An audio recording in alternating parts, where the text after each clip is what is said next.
Olá, no Viva Mulher de hoje a gente vai falar sobre oportunidade, negócio, empreendedorismo social.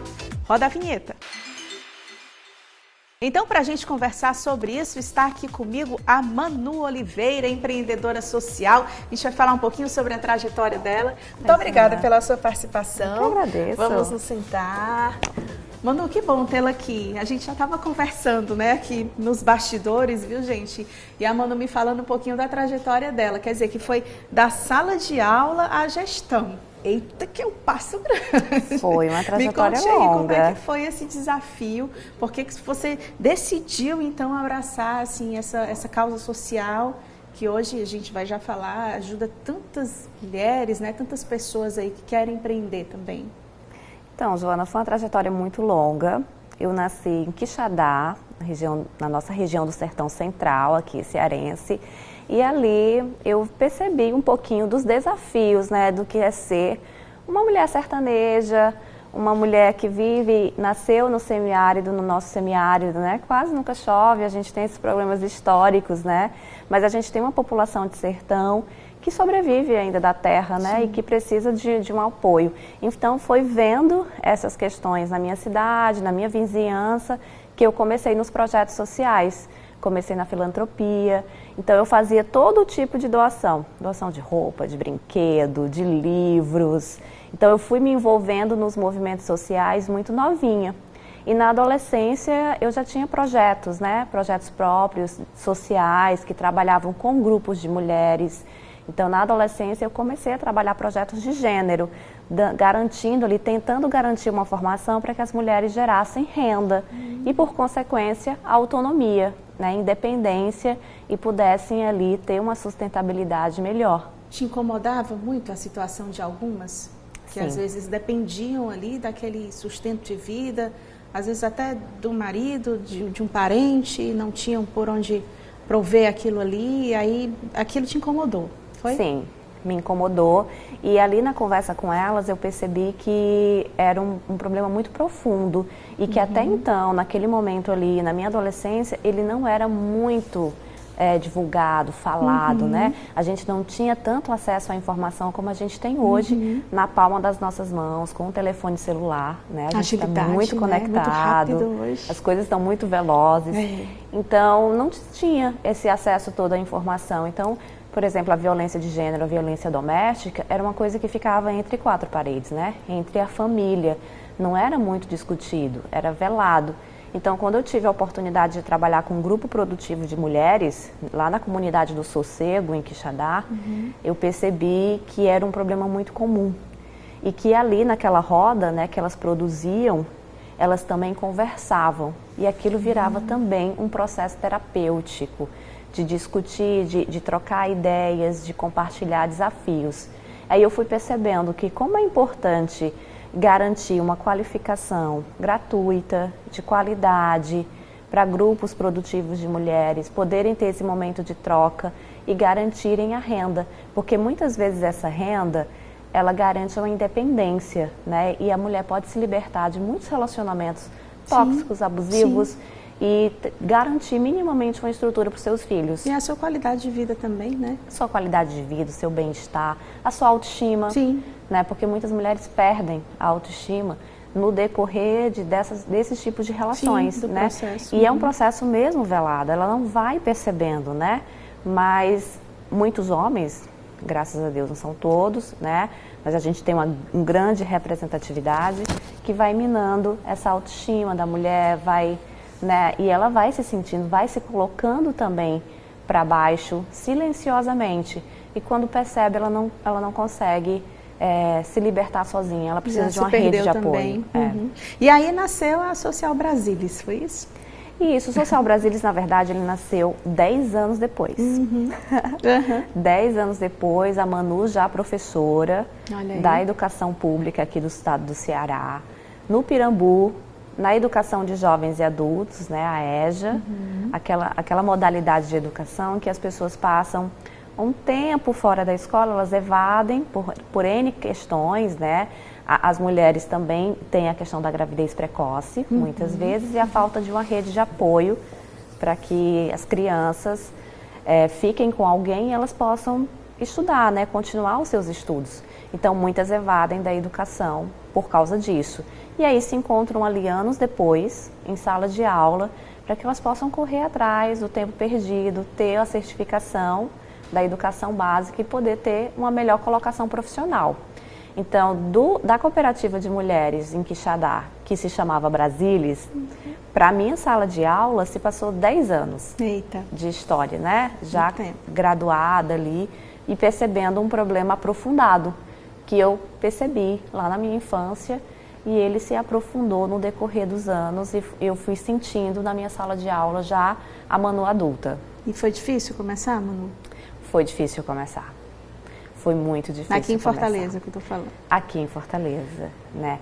Eu acho que a história do Social Brasilis, que é o meu empreendimento social, que nasceu no Pirambu, né, numa sala de aula, ele começou observando um problema social, né? E é um problema corriqueiro que muitas vezes a gente não consegue perceber. A gente chama ele de inclusão produtiva hoje, que é a empregabilidade, o acesso ao empreendedorismo, ou seja, a geração de trabalho e renda para pessoas que vivem em situação de vulnerabilidade socioeconômica, né? É muito difícil nós nos colocarmos em um mercado de trabalho em constante transformação, né? A tecnologia está avançando muito, muda-se rapidamente, a gente não consegue acompanhar a velocidade por causa do ritmo da nossa vida, né? De trabalho, casa, família. Então, imagina uma pessoa que vive em situação de vulnerabilidade. Né? Ela não consegue ter acesso. Já não tem o acesso, né? Já não tem esse acesso. A nossa educação pública, como um todo, em todo o país, ela não é uma educação que prepara para essa vida pós-escola, né? O que eu vou fazer depois, né? O que minimamente, qual é a prática que eu vou ter minimamente dentro da minha casa, da minha família, do meu trabalho, né? E hoje a gente está falando de profissões do futuro. E essas profissões do futuro, elas são modificadas pela tecnologia. Então, ela vai cortando postos de trabalho que já eram da nossa história, que a gente via e tudo, e vai substituindo por uma tecnologia, que muitas vezes ela está numa caixinha, que é uma automação robótica. Aí eu vou te dar um exemplo para o pessoal que está acompanhando a gente entender. A nossa frota de ônibus em Fortaleza já foi 100% substituída pela maquininha do cartão, né? O passe card. A gente tinha, pelo menos na minha infância e adolescência, a figura do trocador, né? Você ia lá com a moedinha, aí ele trocava e tudo. Essas pessoas precisaram ser remanejadas para outros postos de trabalho, né? Porque hoje todo mundo passa o cartão de uma forma automática. E isso é tecnologia. Sim. A forma que a gente se locomove na cidade, também, a gente costuma usar aplicativos hoje até para pedir comida. Então, a tecnologia está em todos os lugares. O que a gente precisa, enquanto pessoas? Tentar acompanhar o máximo que puder essa transformação, porque ela vai mudando também a forma com que a gente trabalha. Então, a gente precisa também ter uma visão crítica sobre essa tecnologia, né? Hoje, estamos falando de inteligência artificial. Sim. E aí as pessoas precisam dominar isso nos seus espaços de trabalho, porque ela vai ocupando espaços gradativamente. E aí tu imagina essa evolução acontecendo com uma mulher de 40 anos, tendo que deixar o filho na creche ali, trabalhando o dia inteiro para poder estudar à noite.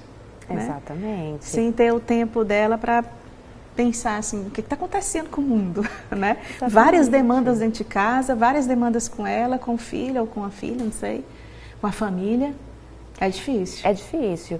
E para a gente pensar, até os pequenos negócios que nascem em casa, né? Por exemplo, uma mulher que abre um salão de beleza, Sim. que é manicure, que vende doces, trabalha com gastronomia. A rede que ela vai vender hoje, possivelmente vai estar no WhatsApp ou nas redes sociais. Né? Aquele catálogo físico que a gente via antes, né, ele foi substituído por uma mensagem que a gente envia para as nossas redes, para as pessoas que nos acompanham.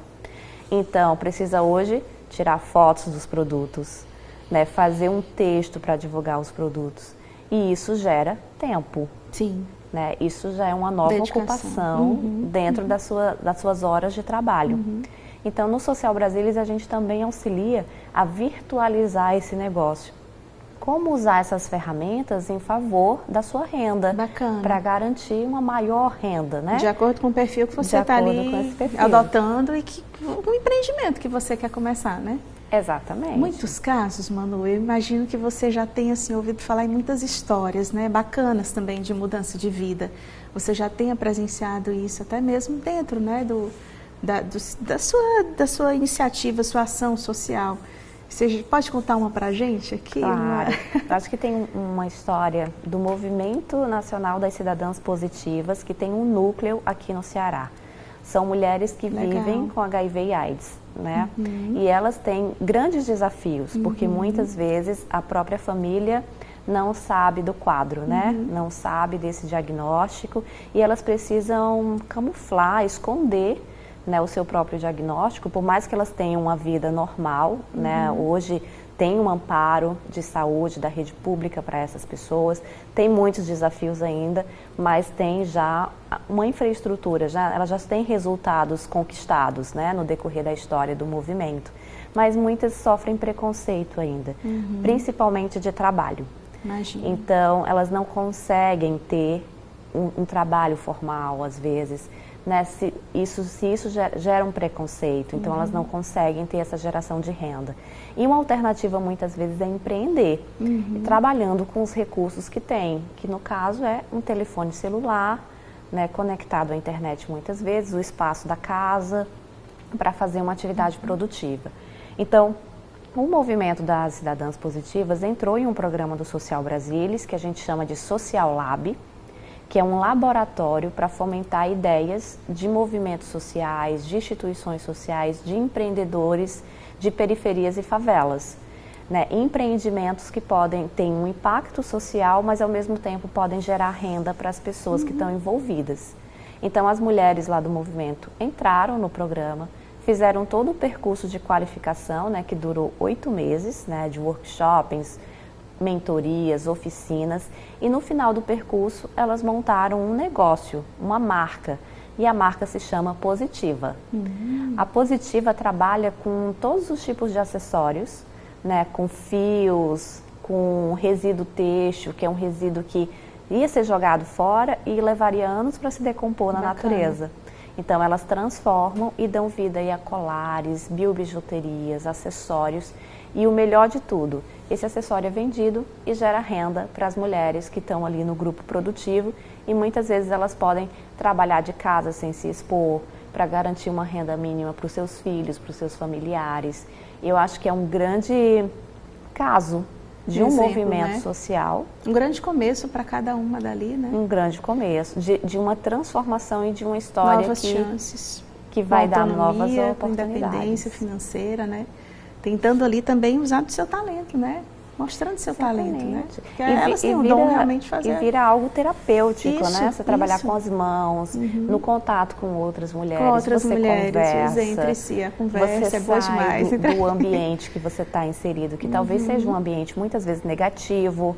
E a troca né? é importante. Então as trocas, você se liberar, conversar, colocar para fora que você tem os seus problemas, enquanto suas mãos estão produzindo, isso é extremamente terapêutico, né? Isso liberta, faz com que trabalhe a autonomia, a autoestima e dá uma sensação de, poxa, eu não estou sozinha. Tem outras pessoas que vivem isso também e eu posso, aqui nesse grupo, ter uma rede de apoio. Mas já são 10 anos e a Social Brasilis cresceu muito. Você estava falando aí um pouco de como é que é a atuação hoje, né? Quanto que chega, né? Assim, chega a quantas pessoas hoje? Está em quais lugares hoje? Fala um pouquinho pra gente. O Social Brasilis, ele já tem um impacto indireto de mais de 30, acho que nós batemos as 40 mil pessoas sensibilizadas para a causa do Social Brasilis, né? Desde 2015. Mais de 10 mil pessoas formadas de forma direta nos nossos programas. Muito massa. Então tem uma trajetória bem longa que começou no Pirambu, ganhou todo o Brasil e agora a gente já está rompendo as fronteiras nacionais, né? Indo para países latinos. Que maravilha! E planos para o futuro? Olha, são muitos planos, né? Primeiro a gente quer expandir o nosso trabalho aqui, né, no Ceará, que é a nossa terra, que é o lugar que a gente tem muito orgulho de gerar essa representatividade para o Brasil, de um projeto que nasceu em uma favela, numa periferia, e ganhou o mundo através de um início na educação, na sala de aula, na escola. A gente quer levar isso, esse Ceará, né? Esse Ceará que trabalha com tecnologia também, que trabalha com as populações mais vulneráveis, para o Brasil e para o mundo. Isso para a gente é importante. E para fomentar essa base, a gente quer criar uma base aqui no Ceará, né? A gente quer ampliar as nossas estruturas físicas para atender mais pessoas aqui, né? Em cursos presenciais, em formações híbridas, né? Estender também as nossas consultorias a empresas cearenses que desejam desenvolver projetos sociais em comunidades, né? O SG está aí, né? Para fomentar métricas de impacto, né? Sociais e ambientais, mas também, por que não, qualificar uma galera, principalmente os nossos jovens, que estão precisando de qualificação, mas precisam de uma oportunidade de emprego, de trabalho. Então, o Social Brasilis também está ali para fomentar essa ponte. A gente já faz isso em outros estados do Brasil, né, com grandes parcerias, principalmente com a indústria. E por que não a gente também fazer, estender esse trabalho, ampliar esse trabalho aqui no Ceará? E aí, vocês estão sendo, você, né, está sendo homenageada, né, pelo Shopping Rio Mar.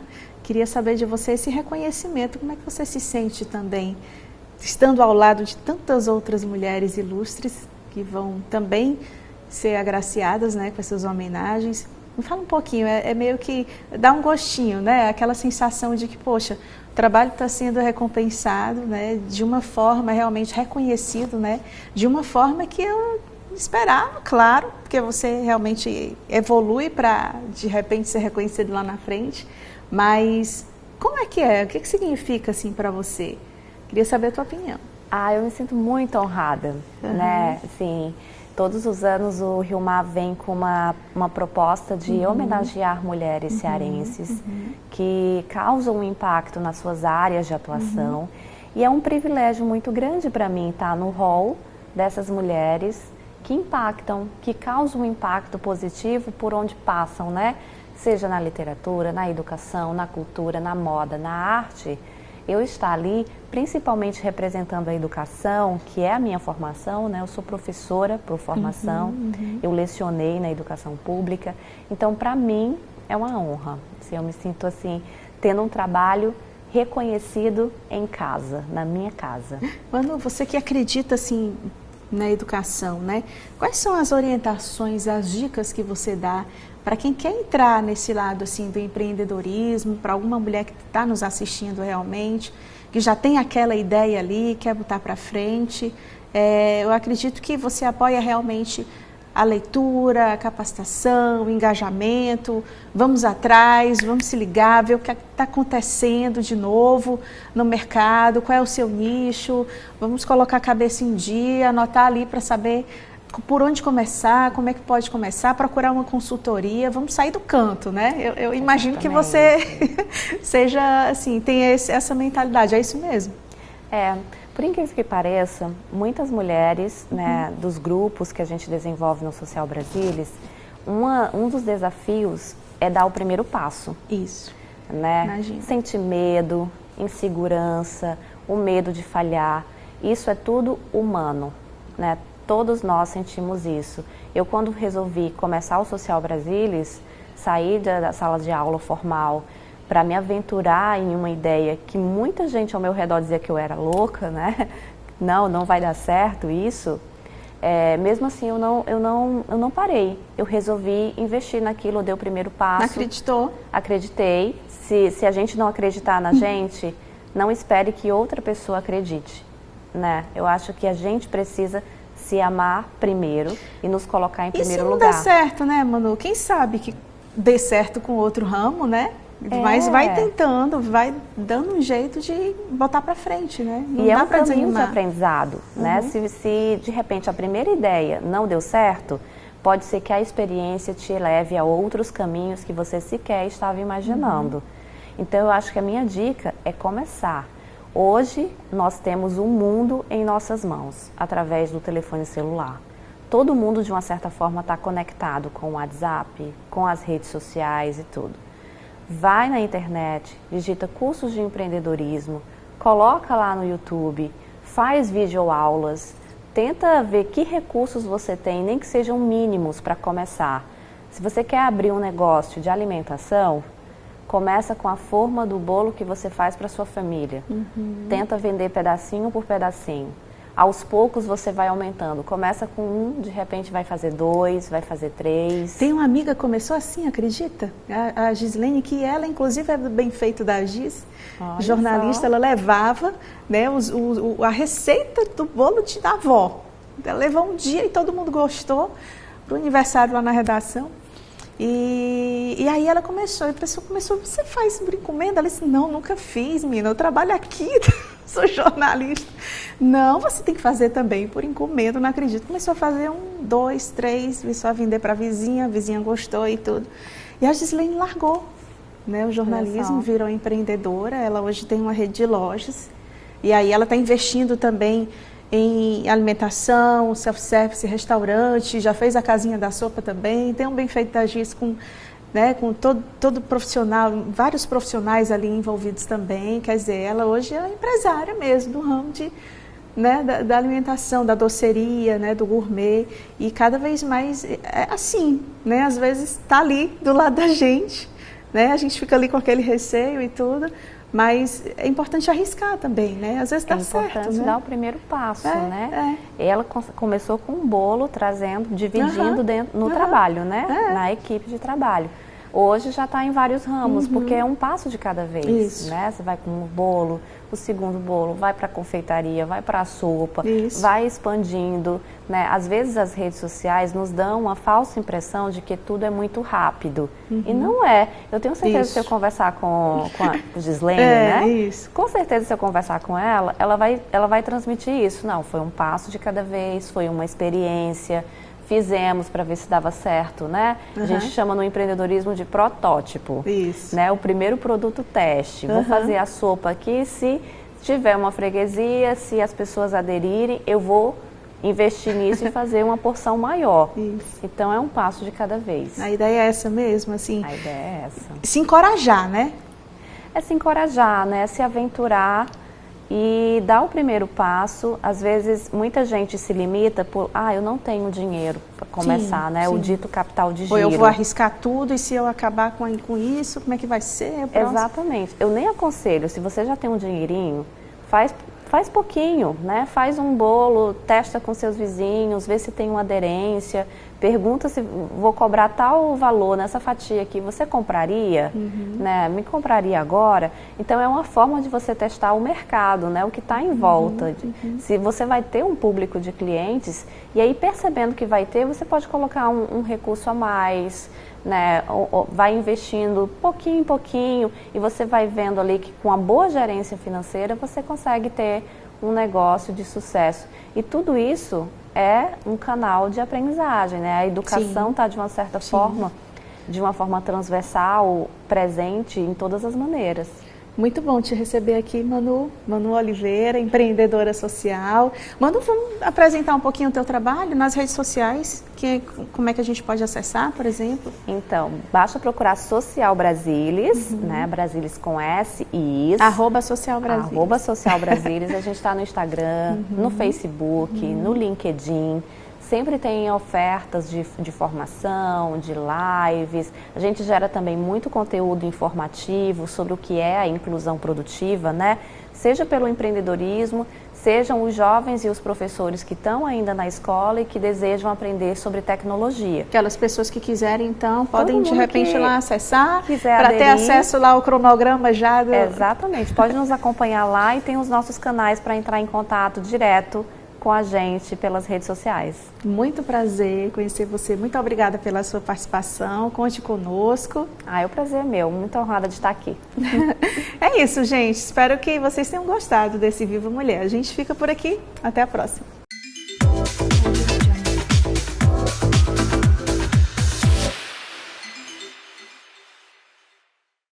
TV Câmara Fortaleza. A fortaleza da nossa cidade é você.